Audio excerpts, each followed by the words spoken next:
দেশের উত্তরের জেলা হিমালয় কন্যা পঞ্চগড়ে টানা ৩ দিন ধরে কমছে রাতের তাপমাত্রা।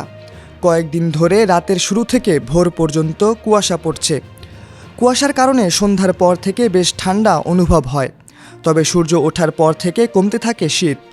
সকাল থেকে ঝলমলে রোদ ছড়িয়ে পড়ে চারদিকে। শনিবার ৩০ নভেম্বর সকাল ৯টায় রাতের সর্বনিম্ন তাপমাত্রা 10.3 ডিগ্রি সেলসিয়াস রেকর্ড করে তেঁতুলিয়ার আবহাওয়া অফিস। শুক্রবার সর্বনিম্ন তাপমাত্রা ছিল 11.3 ডিগ্রি সেলসিয়াস। টানা 5 দিন ধরে পঞ্চগড়ের তেঁতুলিয়ায় দেশের সর্বনিম্ন তাপমাত্রা রেকর্ড করা হচ্ছে। তবে শুক্রবার দিনের তাপমাত্রা সর্বোচ্চ ছিল 28.9 ডিগ্রি সেলসিয়াস।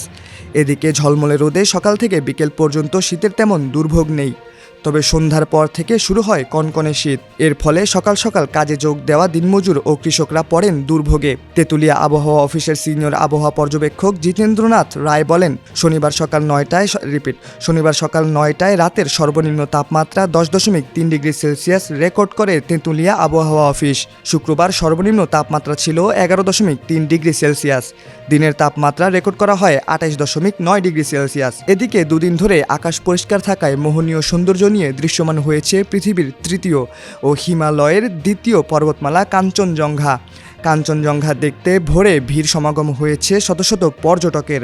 কাঞ্চনজঙ্ঘা দেখার জন্য শীত উপভোগ করছেন পর্যটকরা। স্থানীয় বাসিন্দারা জানিয়েছেন, পৌষ মাস না পড়তেই ঠান্ডায় জমে যাওয়ার অবস্থা অনুভূত হচ্ছে। তবে সকাল 10টার পর থেকে তাপমাত্রা কিছুটা বাড়তে থাকে।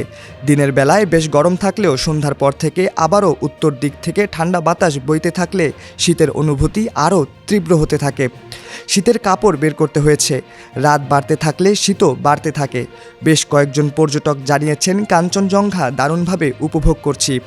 একদিকে বরফের পাহাড়, একই সঙ্গে শীত, দুটোই উপভোগ্য হয়ে উঠেছে। উত্তরের এ জেলাটি বরফের পাহাড় হিমালয় কাঞ্চনজঙ্ঘার বিধৌত এলাকায় হওয়ায় এখানে শীতের আগেই শীত নেমে আসে। এদিকে এ জেলায় শীতে বেড়েছে জ্বর, সর্দি, কাশি, হাঁপানি সহ বিভিন্ন শীতজনিত রোগের। তেঁতুলিয়া 50 শয্যা বিশিষ্ট হাসপাতাল সহ জেলার পঞ্চগড় আধুনিক হাসপাতাল ও অন্যান্য স্বাস্থ্যকেন্দ্রে শিশু ও বয়স্করা সর্দি, কাশি, নিউমোনিয়া ও ডায়রিয়ায় আক্রান্ত হয়ে চিকিৎসা নিচ্ছেন।